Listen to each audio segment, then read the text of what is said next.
Hey,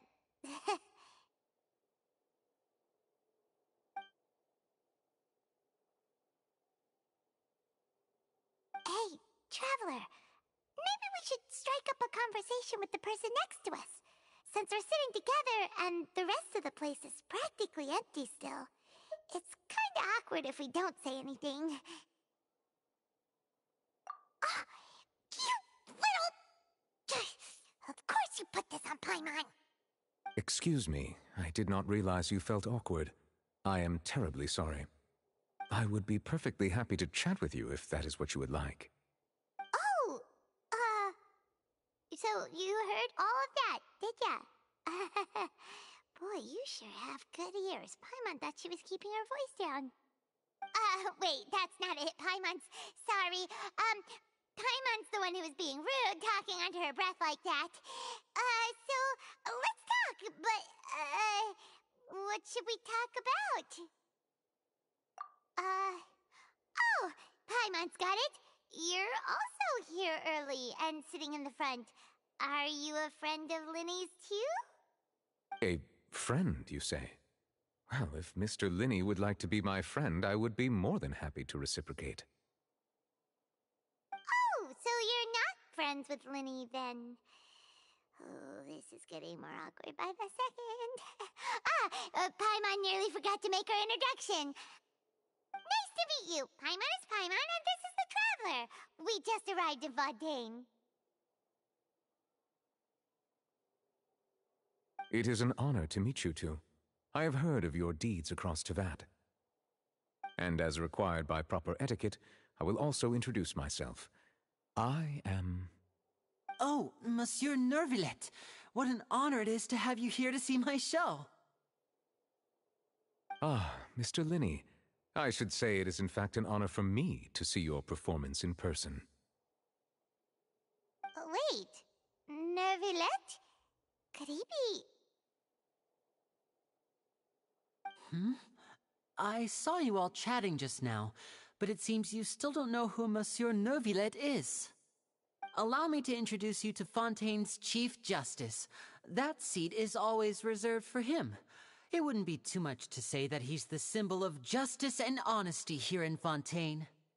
Whoa! Sorry for being so rude just now. Paimon had no idea you were such an important person. No offense taken. Being Chief Justice is merely what I do for work. Nearly every person has their usual reserved seat, so I'm not so special, really. And by the way, I should probably let you know, even though I would prefer not to, there's someone sitting up there in the VIP seats that has been striking a pose for quite a while now. I believe she is trying to give you a most elegant and impressive first impression.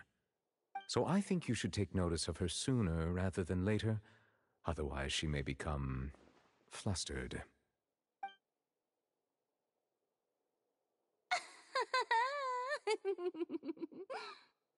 Huh? Oh, it's Farina, the Hydro Archon. Huh. She sure has a smug and satisfied look on her face. Guess she has no idea that you saw right through her act. Very good. That is for the best. No need to pay her any more attention. We may now enjoy the show. Huh? So is this what things are like between the Chief Justice and the Hydro Archon? All right, please wait just a moment longer. I've pretty much finished my preparations, and the performance will start as soon as the audience has made their way to their seats. Yay! The show's finally about to start! Paimon can hardly wait! Paimon's never seen a real live magic show before!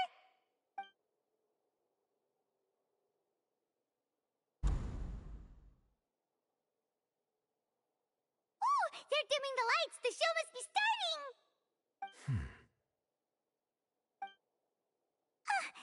Sorry. Paimon will try to stay quiet. Welcome, one and all, to the Opera Epiclese. I am the star of today's show, Linny. And over here is my sister, Lynette, who will be working as my wonderful assistant. Please, let's give her a warm welcome. Hello, everyone. I know she may seem to be a little sleepy right now, but that's just a sign that she's nervous. Whatever. Now, some of you may be thinking, two vision holders who can freely manipulate elemental powers performing magic is not true magic at all. So, I would like to take a moment to assure you that elemental powers will have nothing to do with what you will witness on the stage today.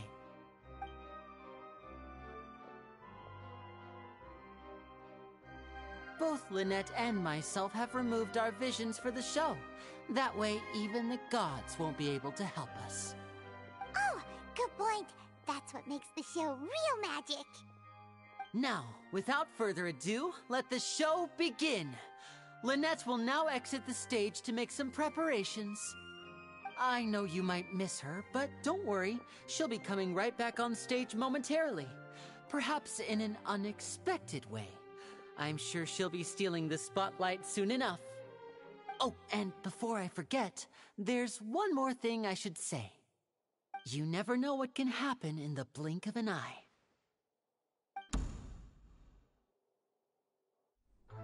A magician's greatest skill is making things disappear or appear. The possibilities are endless.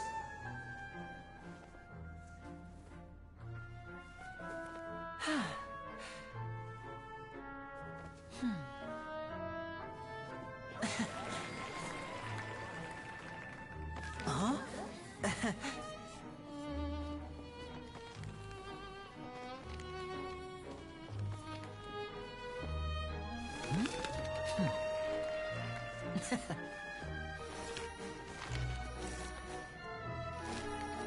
But this isn't what you came for. These little tricks, you've seen them all before. So it's time for something truly extraordinary, don't you think? This one's a little tricky.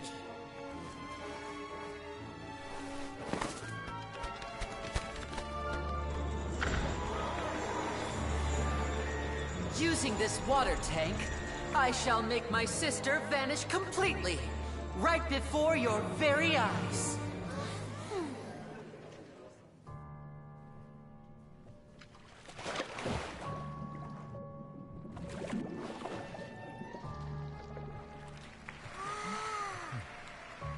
It's actually quite simple.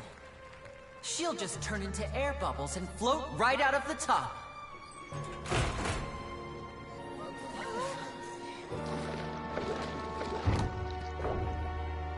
Oh no!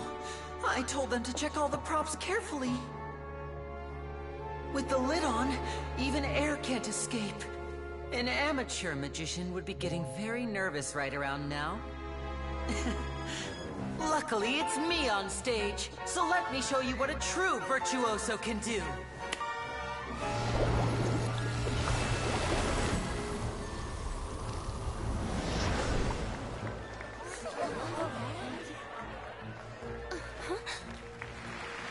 Lynette, are you still there? Don't go too far. We don't want to use up all our magic. Hi, I'm back. Uh-huh.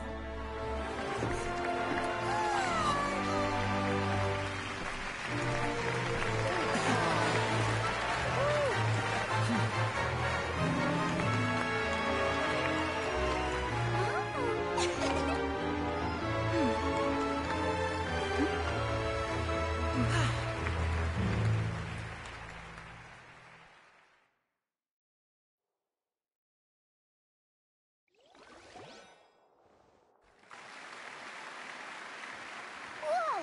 What in the world just happened? How did he do that? Paimon didn't see him do anything. Wasn't Lynette inside the water tank? How did she disappear and then reappear out of nowhere? If we could see easily through his tricks, then that would mean that his skills are still lacking. To appreciate magic, you should focus on the show happening on stage, rather than getting caught up in trying to see that which has been intentionally hidden. Guess you're right. Paimon couldn't believe her eyes when Lynette reappeared. Amazing! Thank you everyone. I'm glad you enjoyed that performance. But our magical journey has only just begun. I've prepared even more astonishing surprises for everyone here.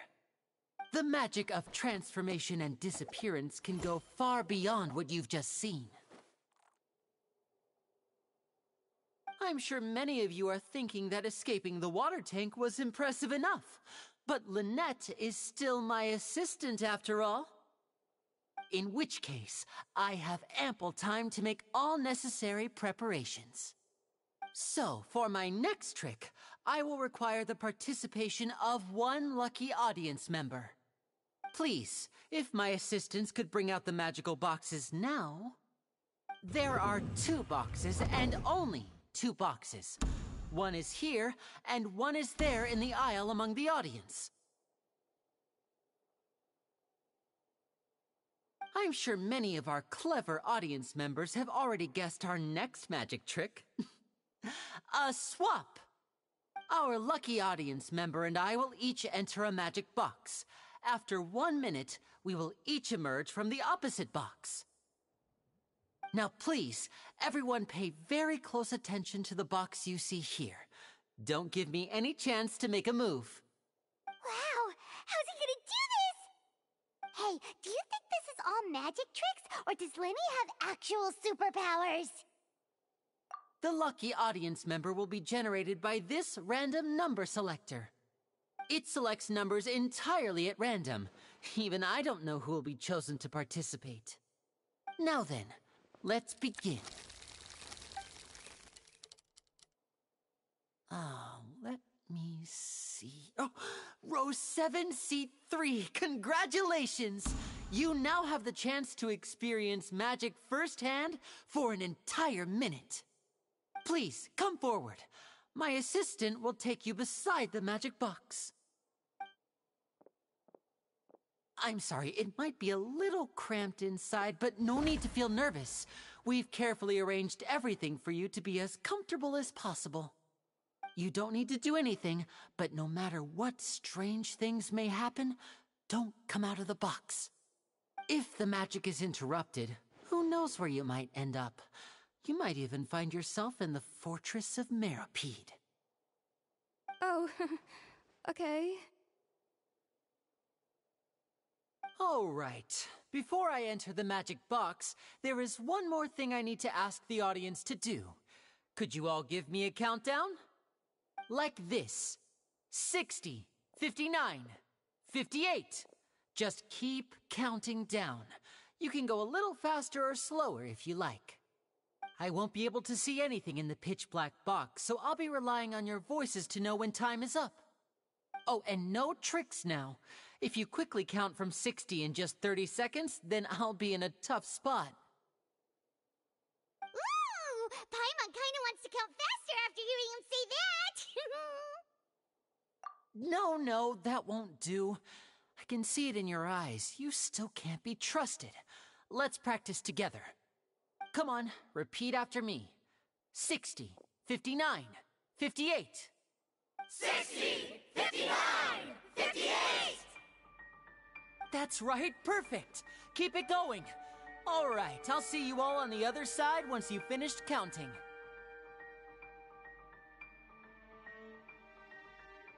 $54, $53, $52?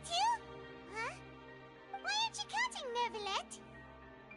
I am counting in my head. I think things are exciting enough in here as it is. Merely a consequence of my identity and personality. Do not worry about me. Just enjoy the show. Oh, all right. You look so serious that Paimon thought you might be feeling uncomfortable or something. 40, 39, 38! Mr. Linney, are you all right in there? Is everything ready? Yes, I'm fine. I'm just double-checking the direction of the magic. It would be a disaster if we get sent to the wrong places. For example, mid-air right above the audience. Even though he's saying that, Lenny doesn't seem nervous at all.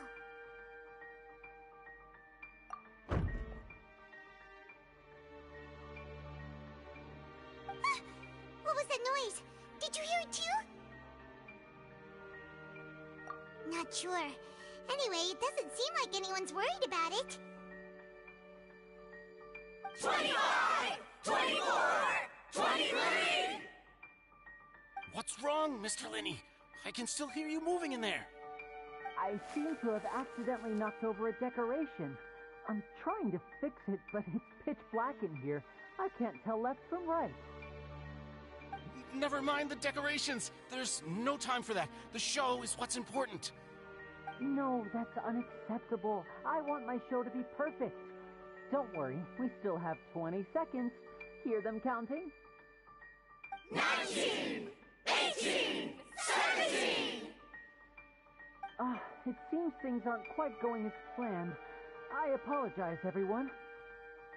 It feels like you're all starting to count faster, but that's all right. I know it can be tiring to do such a long countdown. 10 seconds and change is still plenty of time. 10! Almost there now. Whew. Swapping two people is harder work than you might think. Even a master magician like me can't guarantee I'll get it right the first time. Hey, wait! Is this the back one? I can't tell. They both look the same inside. Huh? No, that's not it.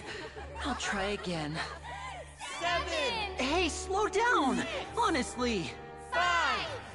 4! 3! Whoops! That doesn't count! 0!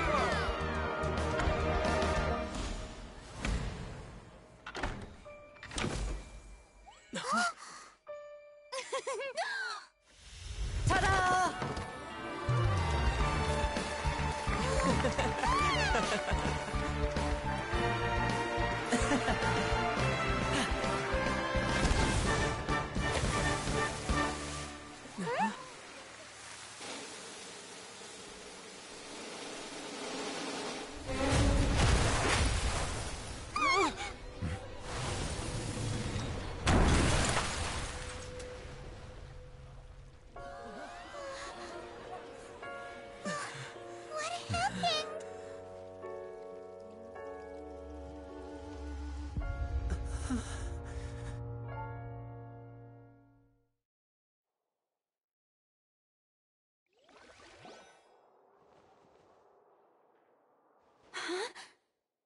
Is this part of the show? Mr. Linney, you're going to use magic to fix the stage now, right? What happened? Oh no. Maybe this isn't part of the show. The girl was still in that box, right? This performance is over. Medical staff with me. Guards, secure the scene and detain all the performers. Seal the exits. No one is allowed in or out at this time. Yes, that's right. If this was just an accident, then we must investigate the cause. But if this was all part of some scheme, then those accountable will not escape the judgment of the God of Justice. No need to be alarmed, you two. We'll get to the bottom of this soon enough.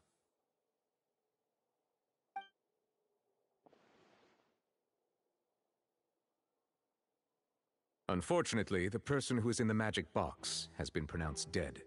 His name was Cowell, one of the assistants in Linney's magic troupe. Apparently, the fireworks on stage ignited the ropes that were suspending the water tank, which then caused the tank to fall onto the stage. As of now, we are still not sure why we found Cowell in the box, rather than the guest from the audience. And after an initial search of the area, the guards have confirmed that the girl is nowhere to be found. It appears that this incident was not merely some mishap with the performance. And there are many indications that it is connected with the case of the serial disappearances of young women. The serial disappearances case? That's the case that Charlotte mentioned before.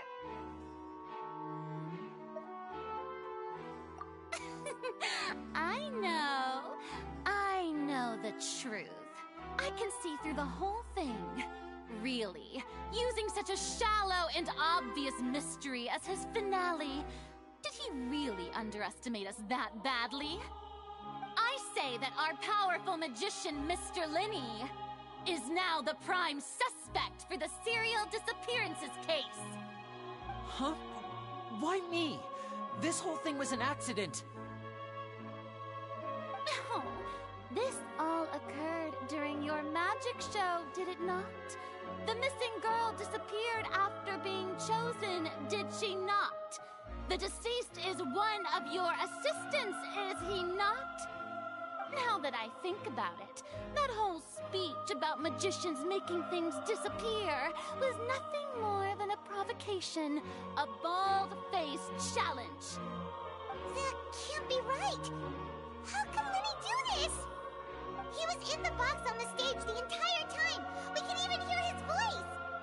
Besides, before the show, he told us that he would like to catch the criminal behind the disappearances. He couldn't possibly mean catching himself. Save discussion for a later time, please.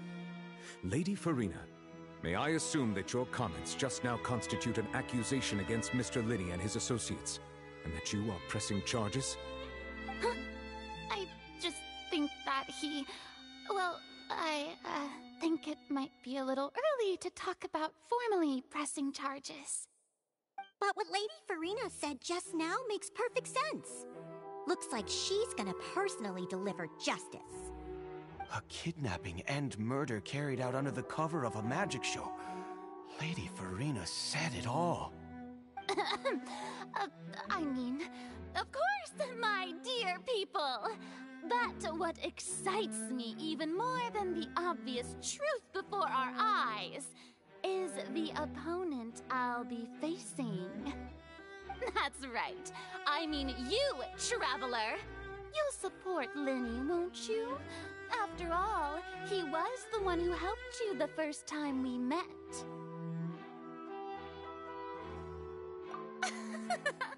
Then there's no problem at all. You know, the Traveler and I already had a duel the first time we met. But with Lenny's help, our little duel ended in a draw. But draws really are the most boring possible outcome. So, no more draws.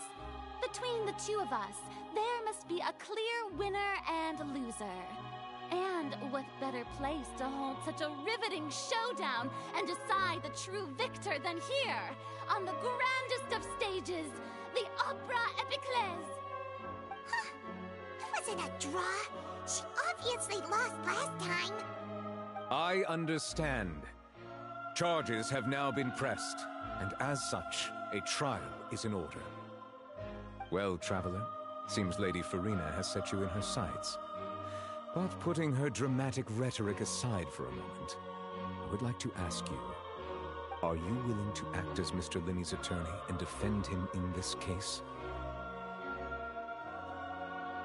Very well. The trial will be held a day from now in the Opera House. Both sides may investigate the scene to build their cases and search for the truth.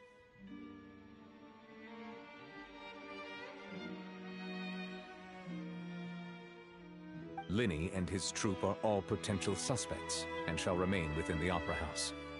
The audience may begin to leave in an orderly fashion once they have been cleared by the guards. A day isn't that long. Let's see what kind of case this big-shot outlander can build in such a short amount of time. I'm really quite looking forward to hearing it.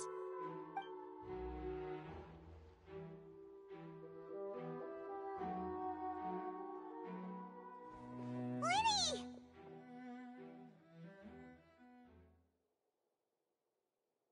Sorry about everything that happened just now. Were you frightened? Of course! Who wouldn't be scared after witnessing an accident like that? Yeah, I'm a little shaken up myself. How could this happen? And poor Kel.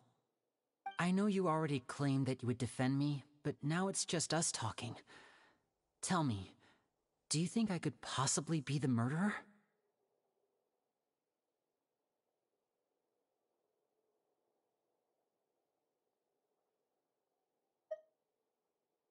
I understand. Even I'm not sure what happened, so I can only imagine how difficult it is for you to grasp the situation. I'm sure everyone sees me as the biggest suspect at this point. But if you ask me, the whole thing is mysteries layered upon mysteries, such that all that's left is confusion. I don't know whether what happened there on the stage was purely an accident or not, and I don't know why poor Cal was in the box. As for how that girl chosen from the audience could suddenly disappear, I'm afraid I don't have any answers either. If someone tampered with my performance, then we need to figure out what they did. Even a skilled and knowledgeable magician like myself couldn't pull all that off in just 1 minute.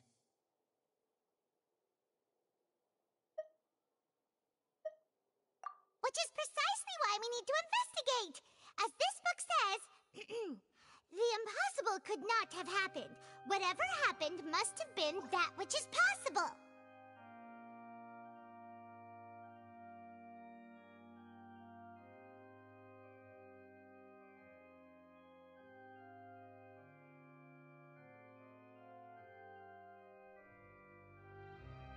Paimon bought them when we were reading at the bookshop in the city earlier. Pretty cool, huh? Don't worry, Paimon used her own savings to buy them. It wasn't from our travel funds. I think they look cute on you, Paimon. You have good taste, Lynette. That's the right attitude. Feeling depressed isn't going to help me now. I need to get back to my normal self. But with the guards watching our every move, it's going to be especially difficult for Lynette and I to prove our own innocence. Good thing you agreed to be our attorneys. Thanks for that. We'll be counting on you. Yes, thank you so much. Yeah, just leave it to us. Oh, since we're going to start investigating, Paimon has a question first. Where did Lynette go during the performance? Oh, well, I'm afraid that would involve some of our essential trade secrets as magicians. The secrets behind our magic are past saving, Linny. I suppose you're right. The truth behind our tricks is going to be important evidence that will be weighted during the trial. 'Tis truly a pity. As a magician, our magic show is a work of art. We've poured countless hours and spared no effort in perfecting it. But if revealing our secrets will help you uncover the truth behind what happened, then it will be well worth it. We should go somewhere else if we're going to discuss our magic tricks. We'll go speak with the guards, and in the meantime, you can go investigate the stage and the seating areas. Alright, let's go have a look while the investigation teams are still here. Detective Paimon is on the case!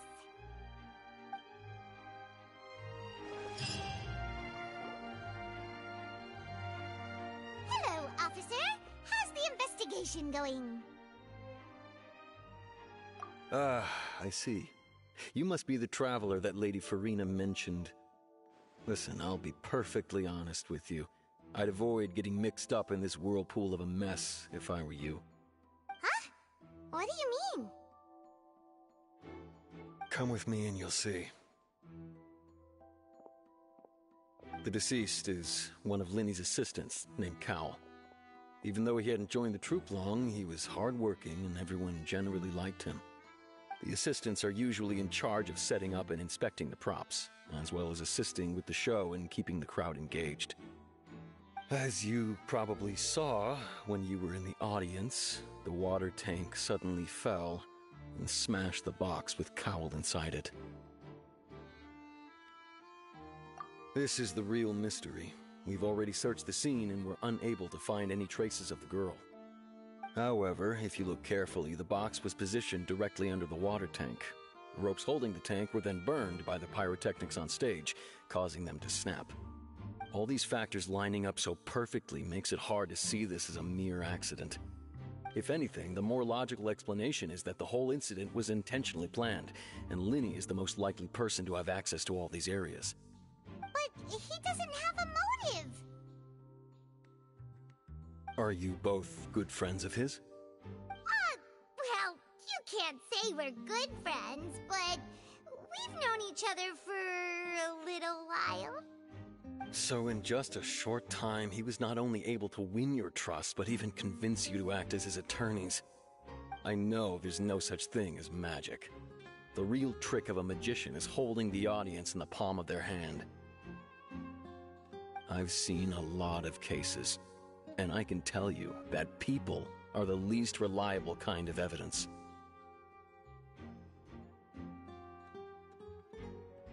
Sorry, I tend to be pretty straightforward. Just know that I'm warning you for your own good. Anyway, you may investigate the scene of the crime yourselves if you're curious. Who knows, maybe you'll be able to come up with some new evidence.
Whoever the murderer was, they must have made preparations well beforehand.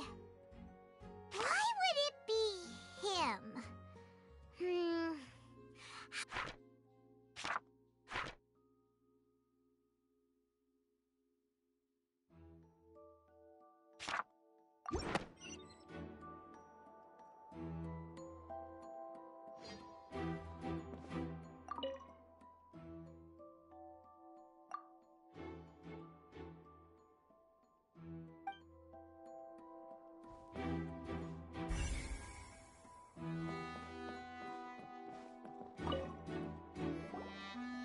So this is the rope that broke and caused the water tank to fall.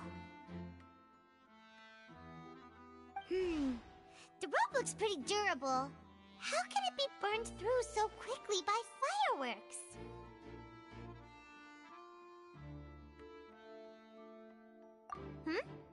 Why are you suddenly so serious, Traveler?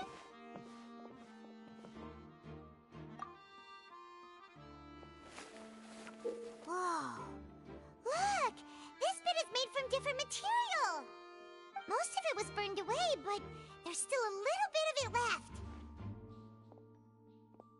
Huh. So if a rope meant to hold something was made with that kind of material in it, then that means... Wait! Paimon should write all this down! Let's take notes!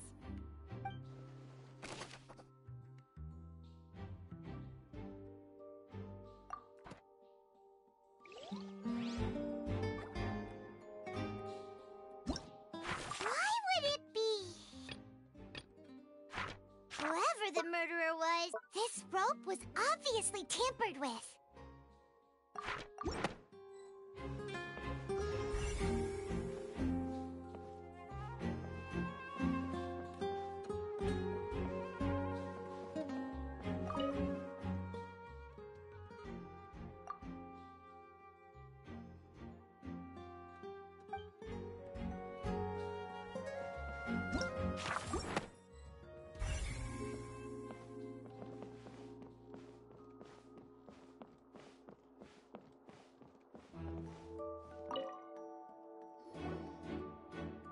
The investigation team has some new findings.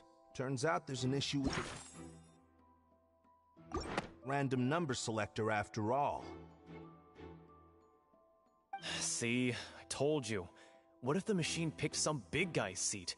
You think the murderer would have still made his move then? Sorry to interrupt, but we're helping Linny and Lynette with their side of the investigation. What were you saying about the number selector? There's something wrong with it? You're trying to help them? That'll be a tall order. Linny used the machine to pick a random member of the audience during his performance, right? The lucky girl that later disappeared. Well, we thought there might be a serious problem with the machine, so we had it taken away for further inspection. It turns out that the seat number it picked wasn't random at all. The machine picks that same number every time. I'm sure you already know that you have to make a reservation in advance to get a seat, regardless of whether it's a trial or some performance. In other words, Linny knew who would be sitting where from the very beginning. That much checks out. Linny reserved our seats for us, too. Bet you see why I was saying it'd be tough to make a case for Linny. Even though it's bad for Linny's case, Paimon had better write it down.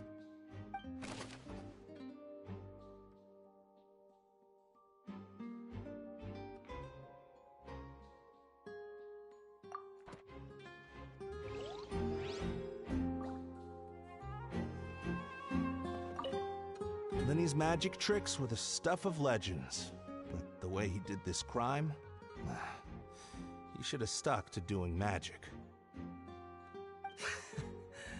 Look, doing magic tricks is one thing. Pulling off crime is something else entirely. Maybe he was just too full of himself.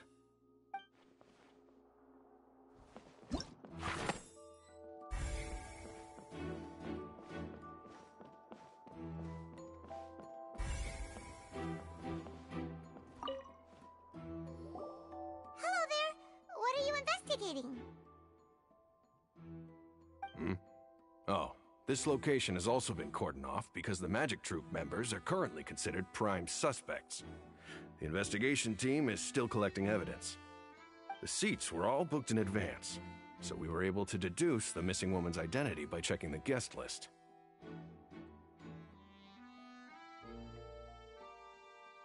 Sure, it's not like this is confidential information.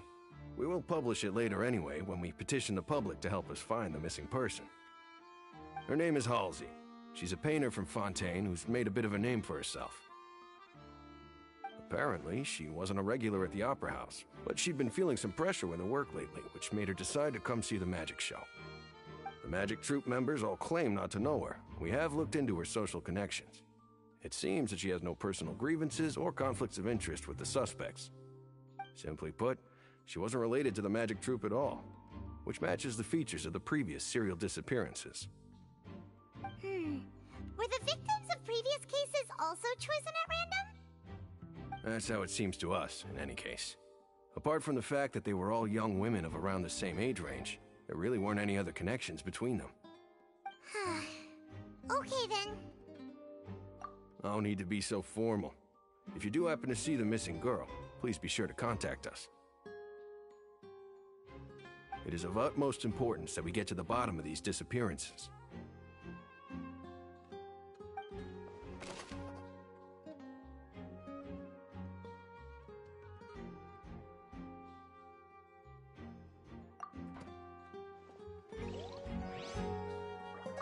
If you do encounter Miss Halsey, please contact the guards immediately.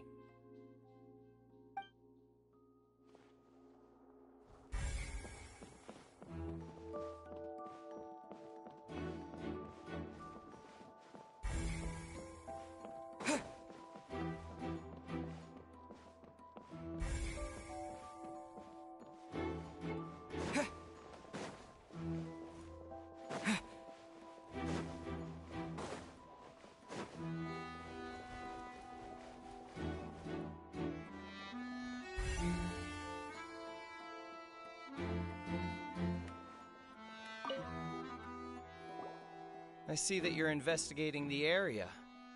Well, it just so happens that I'm interested too. If you find any new and interesting leads, be sure to share them with me, alright? We don't have too many thoughts yet.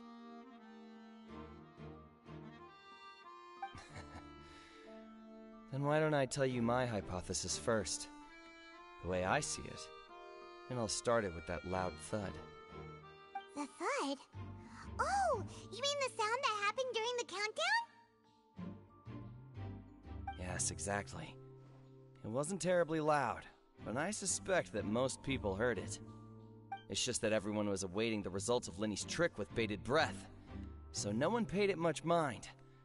But now that the incident has happened, the thud has become an important clue. That makes sense. So, what do you make of it? I'm of the opinion that it may have been the sound of Linny's accomplice. Lynette, perhaps. Jumping atop the water tank, or something like that. And when the pyrotechnics went off, she cut the rope, sending the water tank crashing down. But wasn't the noise we heard too loud for that? Perhaps the balance wasn't right, leading to a particularly rough landing. Oh, that's true. I suppose I must reconsider. That does remind Paimon, though. What was with that sound?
Linny's still talking to the guards. It seems he'll have a lot of explaining to do. I think someone will be assigned to monitor us later, but that's alright. Linny's still talking to the guards. I think someone will be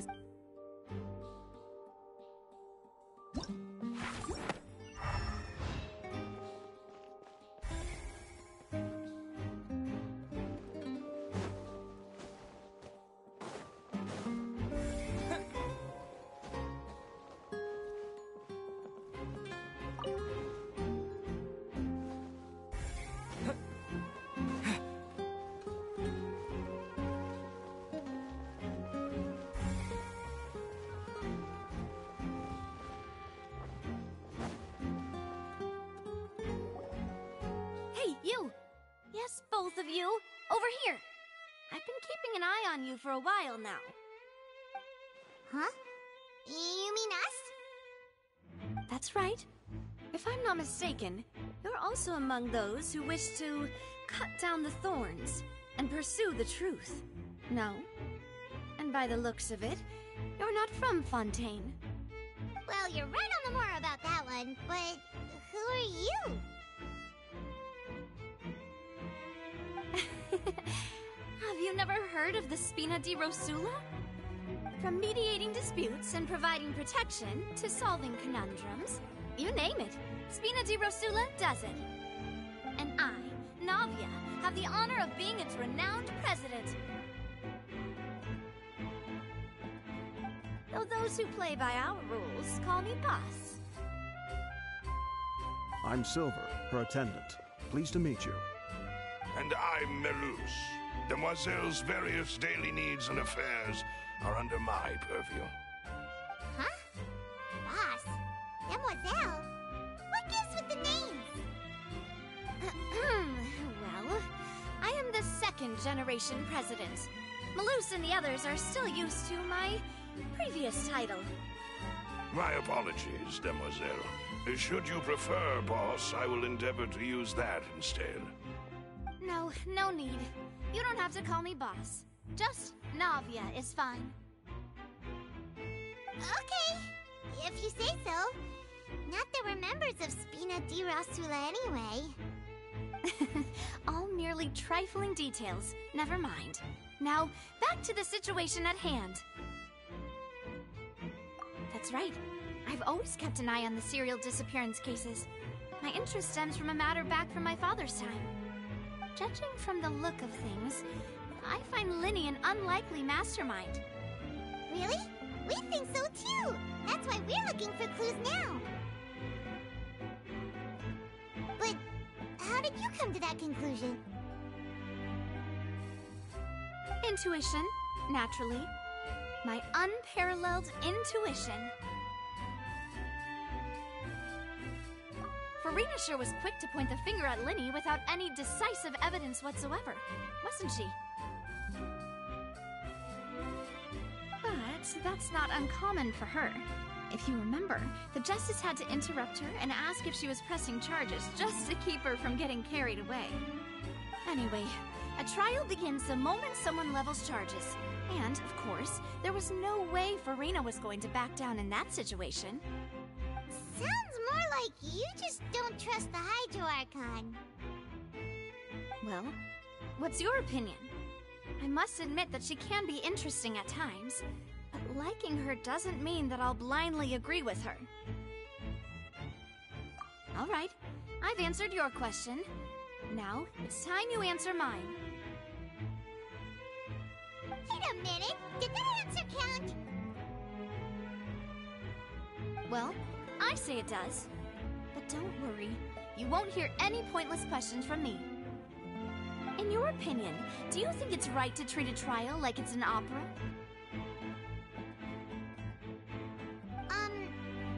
Well? And why would that be?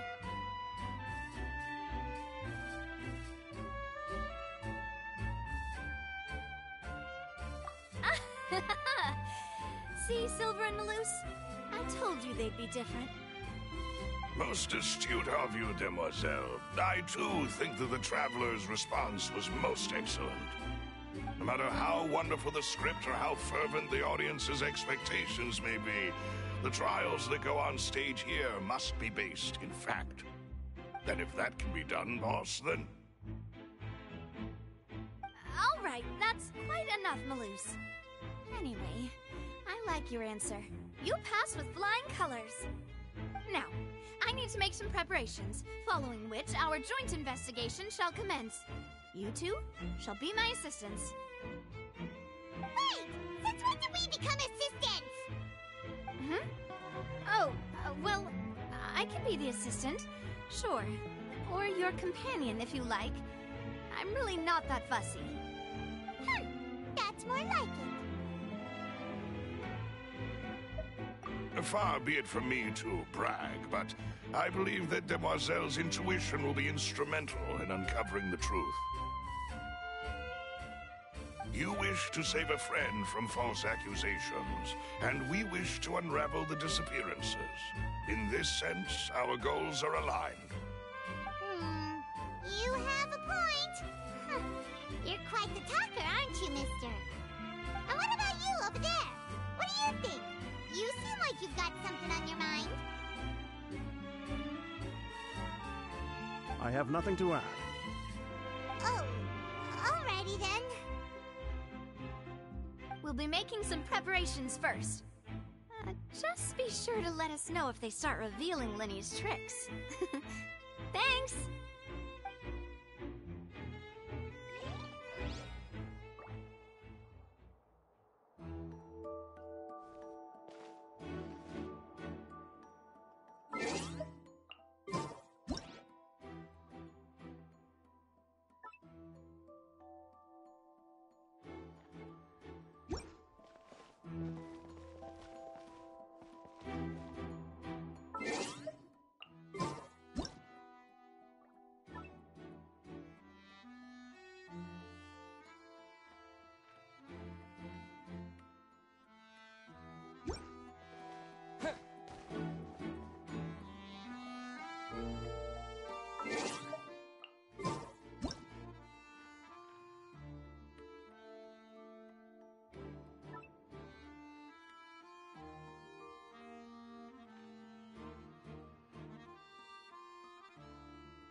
Speaking of that, I think magic shows would be very popular in Poisson.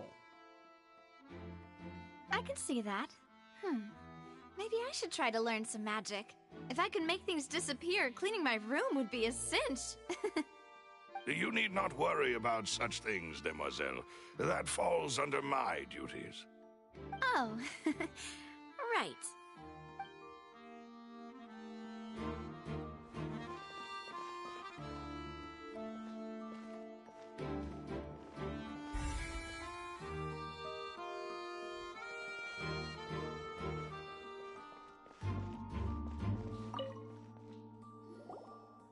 Sorry, but no one can freely enter or exit the Opera House at the moment. If you wish to leave, you must register your identity with us first. No, we're not leaving. We're representing Linny and Lynette as attorneys, so we're investigating the case. Were you always guarding this entrance? Yes, after the Chief Justice gave the order, everyone coming in or out must undergo a strict inspection. So, the missing girl couldn't have left from here, at least not from that point on. I doubt there was much opportunity then, either. How can you be so sure, Well, because I was in charge of security near the entrance at that time. I couldn't see Linny's performance from here, which was quite a shame. Just my luck. But still, I did not abandon my post, and I stayed put no matter how loud the applause was. If someone had so much as even approached the door, I would have noticed it, let alone if they had tried to leave. We Melusines are good at that sort of thing, you know. So, it's safe to say the girl couldn't have left through here. All right, thank you for your help. This will be useful info.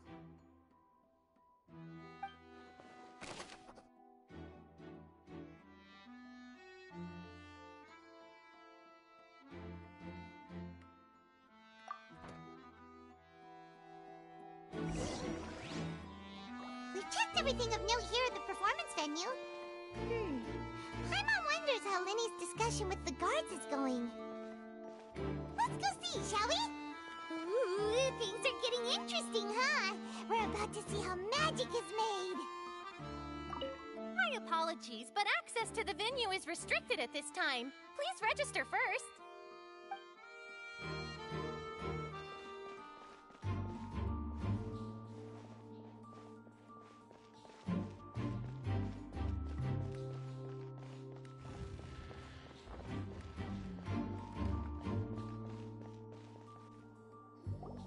Understood.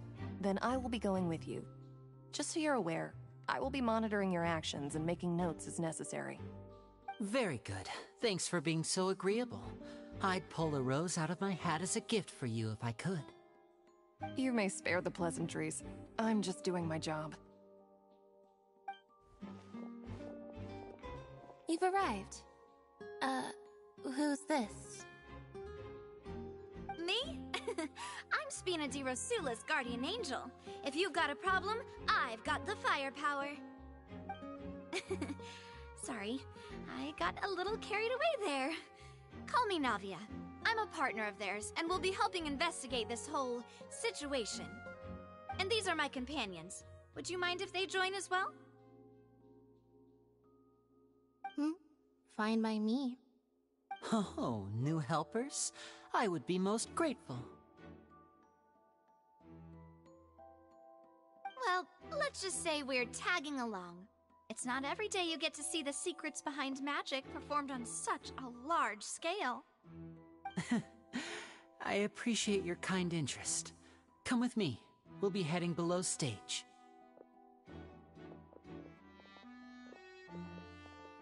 Huh? Below stage? Yes, a world of secrets is hidden beneath this magic box, prepared specifically for this switcheroo trick. But before I reveal everything, you should have a look first. Notice anything strange here?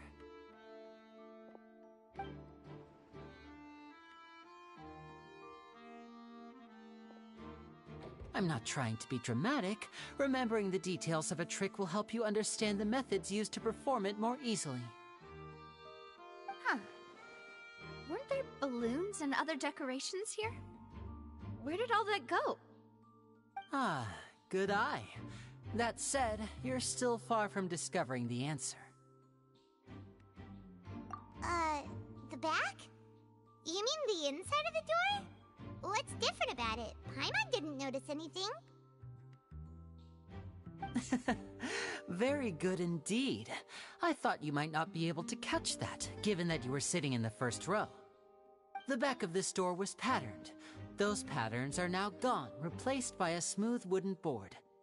So, if you put 2 and 2 together, what do you get? Exactly. All right, let's go. I'll tell you how it works as we head down.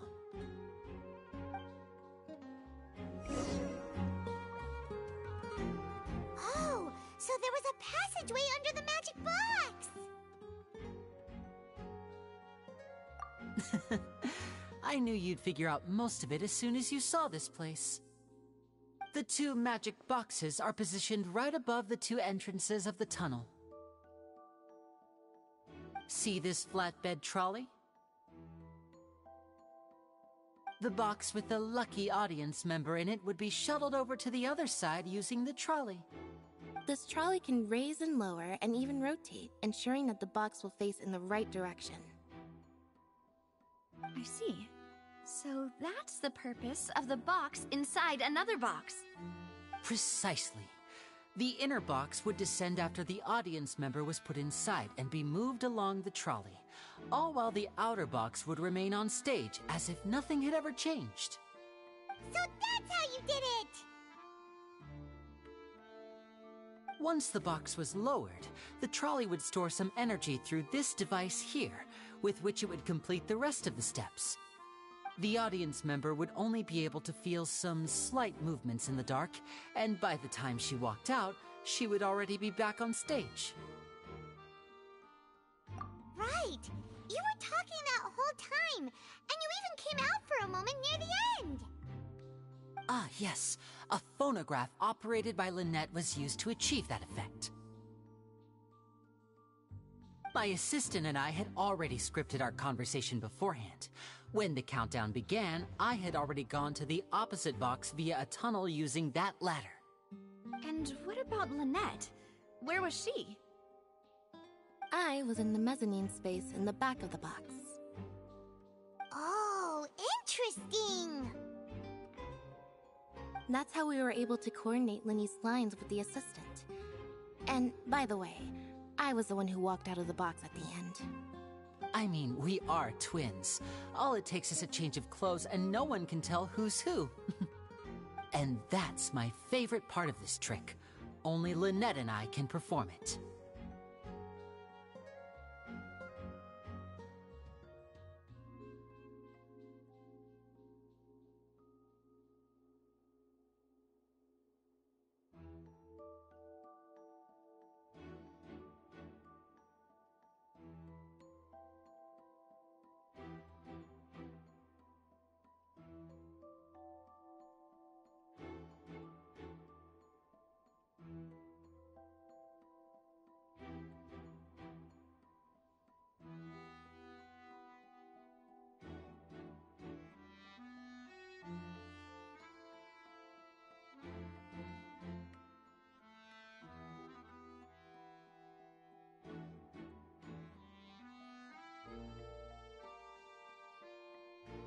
So that's how it all worked!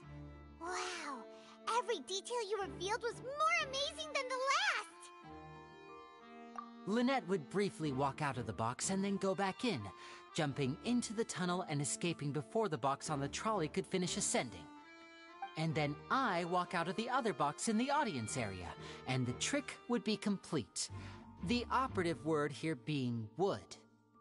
But as you saw, Cal was in the box, not our audience member. She, on the other hand, mysteriously vanished. We really don't know how that happened. If not for that interlude, this would have been an astonishing trick. I probably never would have figured out how you pulled it off.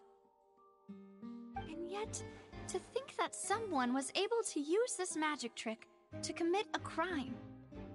Could we have a look around? I think we can come up with some more leads. This is the scene of the crime, so Linny and Lynette are not permitted to stay here. I'll escort them back up. Yes, of course. No need to be so strict now. I won't disappear into thin air, you know. Thanks, everyone. We're counting on you.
What's this? Looks like a hook tied to the end of a rope. Huh? There's all kinds of odds and ends here. Perhaps it was a prop for a different trick. But why would it have been left here? Whatever it is, let's make a note of it first.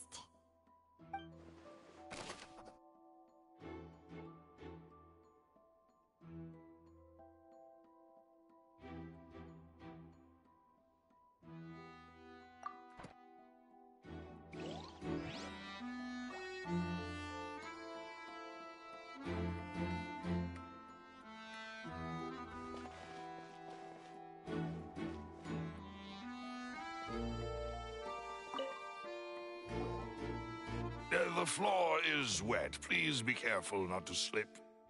Speaking of which, why would there be water here? Oh, Paimon knows! It's one of those tricks where you pour water into a jug and then flip the jug over only for the water to disappear. And here's a broken vase. Huh.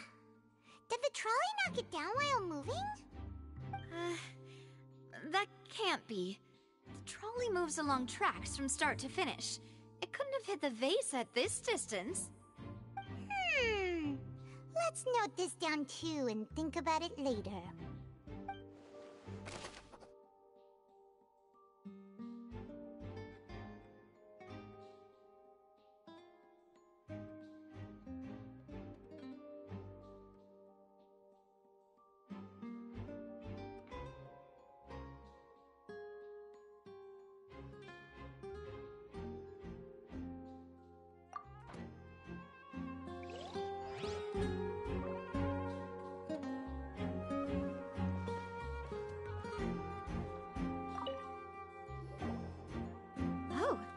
These are the clothes that the lady chosen from the audience was wearing, right? Her clothes are here, but she's nowhere to be found. Right. And do you really need to do that if you're kidnapping them? Ugh, this is so confusing. Paimon doesn't want to be a detective anymore.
What is this place?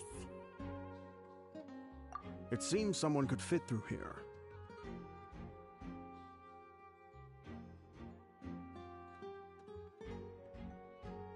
Huh. Could this have been the suspect's escape route? Alone, perhaps. But if they had to pull another person with them, the space would be too narrow. But there are no other ways in or out of here.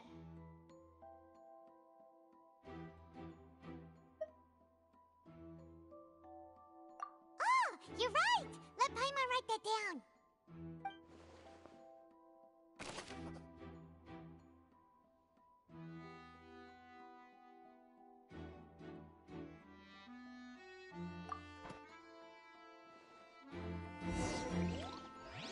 Seems we're just about done investigating down here. Yes. Let's head back up.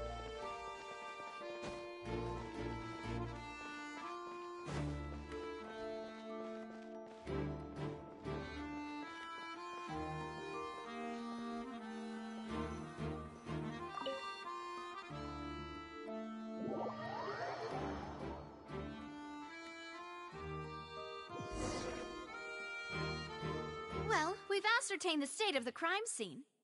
Let's find a place to sort out our findings once Malus returns. Seems to me that there are several things that don't add up here. Apologies for the wait, demoiselle. So, what did the guards say? Did the criminal escape through the vent? They believe the odds of that are very low, since the vent leads to the Opera House's basement. The guards have checked the area carefully. No one left through the basement during the performance or after the incident, and no one was found hiding there. So the tunnels become like a secret chamber then! You know, like the kind you usually see in novels! The plot thickens. Halsey's disappearance and Cowell's death are both quite inexplicable. No wonder Farina was so confident in her accusation. All the current evidence points toward Linny and Lynette. In other words, the charges are very likely to be upheld unless we make some considerable progress. Charges and then trial. So if the charges are upheld, they'll announce a sentence? That's right. This is how a trial goes in the Opera House. During the proceedings, the Chief Justice and the Oratrice will hear statements from both sides. That's right. This is how indemnitium is produced. The statements from both sides, the defenses from attorneys, witness testimonies, and even the audience's emotions will all be projected on the Oratrice. To put it simply, it's as if the Oratrice has its own will, and is a judge in its own right. This also precludes any kind of favoritism on the part of the Chief Justice. And not that this has ever happened anyway. Once both sides have finished speaking, the Chief Justice will make his final decision. This, too, will be used by the Oratrice as a reference. Then, finally, the Oratrice will be consulted by officials. The result it returns is the will of justice itself. Huh? So that machine is the one that actually decides? Paimon thought Neuvillette called the shots. In practice, there is very little difference. Both have always come to the same judgment, which is why people have great faith in the Chief Justice. Ah, yes, the guards also asked me to convey that none of us will be allowed to leave this place before the trial. Huh? Why? Because we've chosen to act as the twins' proxies. That makes us persons related to the case. They're concerned that we might be colluding with outside parties, or that we might find outside help to disrupt the case. And even if that were not so, it could prove problematic if we happen to spread key information about the case ahead of time. I'm ready to break out at any time. Whoa, whoa! There's no need for that! Paimon thinks they have a point! That said, are they providing food? Of course. I just hope you don't mind the lack of options. I'm afraid that catering to all tastes is not in the cards, nor is any guarantee of balanced nutrition. In that case, let's just sort out our findings together here. Pity. I was hoping to take you to try some of Fontaine's famous desserts, too. I mean, what better way to properly think through our findings than over some tea and sweets? Huh. Breaking out suddenly doesn't seem like such a bad idea after all. Just kidding, just kidding. Paimon will still do her best, even if there are no snacks. What do you mean, no snacks? Of course we'll have snacks. If we cannot buy some, then we'll simply make some. Huh? Here? But how? Understood, Demoiselle. Everyone, please come with me.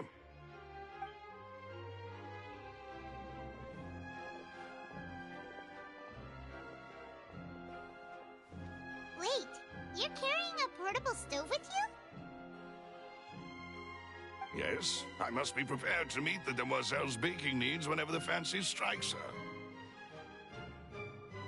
I have eggs, sugar, and almonds at the ready. Good work, you two. Then I'll get to it. Please sit tight for a moment. You'll get to taste my awesome snacks soon enough. These three are quite the interesting group.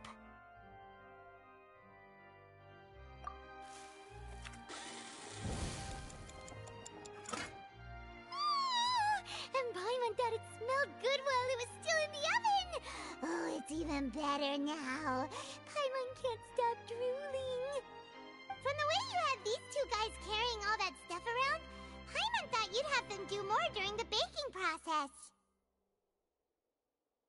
But you ended up doing the entire thing by yourself! Beating the egg whites, grinding almonds, everything! I was applauding. And I was giving encouraging smiles.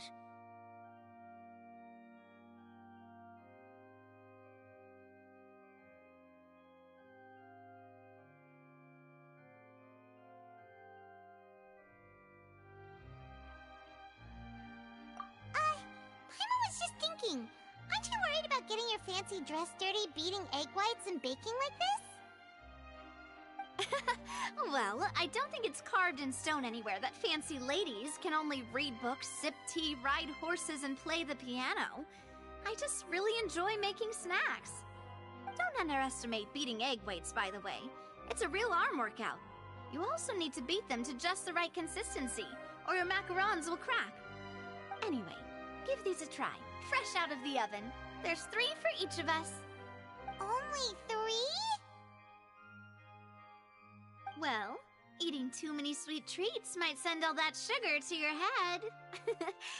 You wouldn't be able to think clearly about the case on a sugar rush, would you? Tea is ready to be served as well. This is Demoiselle's favorite, strong black tea with a floral fragrance that clears the mind and lifts the spirit. No need for concern. I'm merely doing as I should.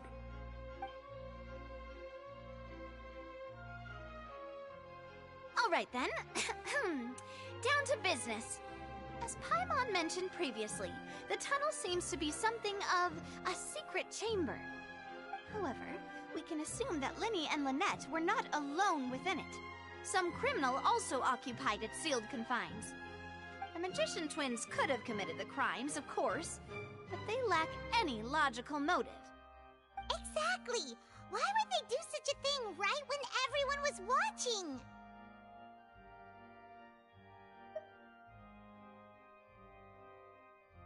The flower vase and the thud we heard during the performance could indicate some altercation between Halsey and the criminal in the tunnel, resulting in the shattering of the vase, the discarding of her clothes, and her abduction.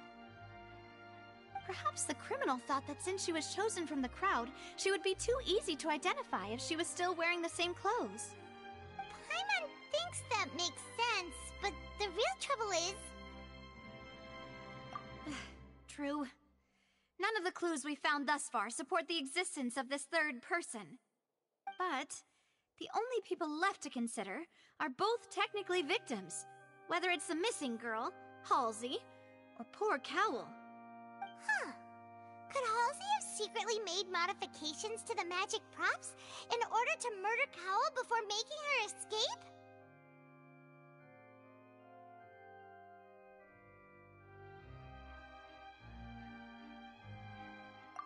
That's right.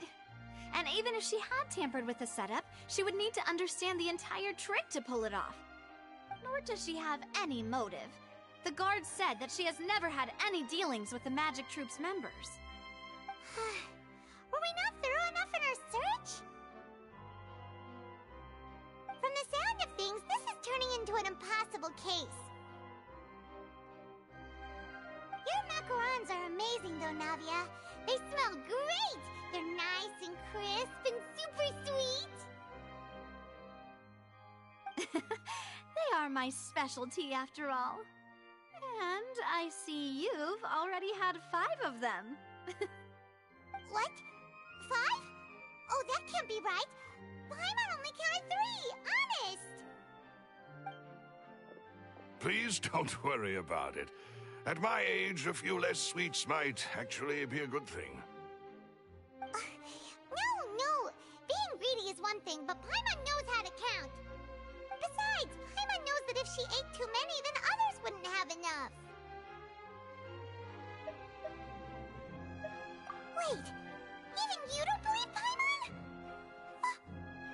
How could you? If Paimon ate those 2 extra macarons, then may they turn into stone in her stomach! All right, we get it. Well, I suppose one of us might have gotten too engrossed in our chat and eaten them by mistake. No big deal. Maloose, set up the stove again if you would. Huh? What are you doing? Making sure everyone gets 3 macarons, of course. Exactly. We don't want to trouble you. As you wish, demoiselle. And I have the egg, sugar, and almonds. Well, this really is your hobby, huh?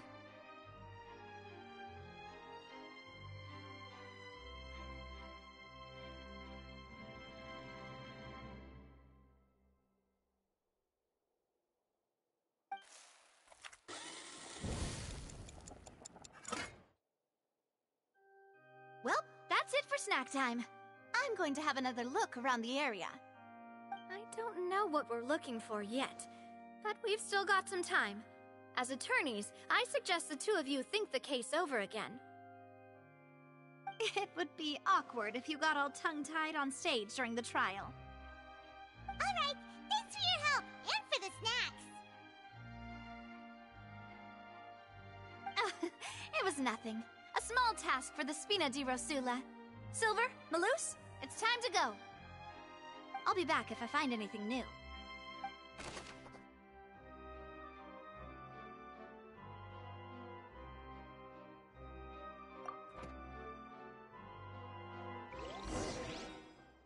Alright, it's time to put our heads together. We've got to get our defense ready for the trial.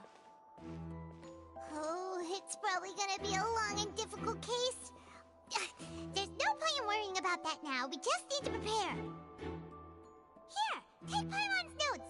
They should help you review the situation.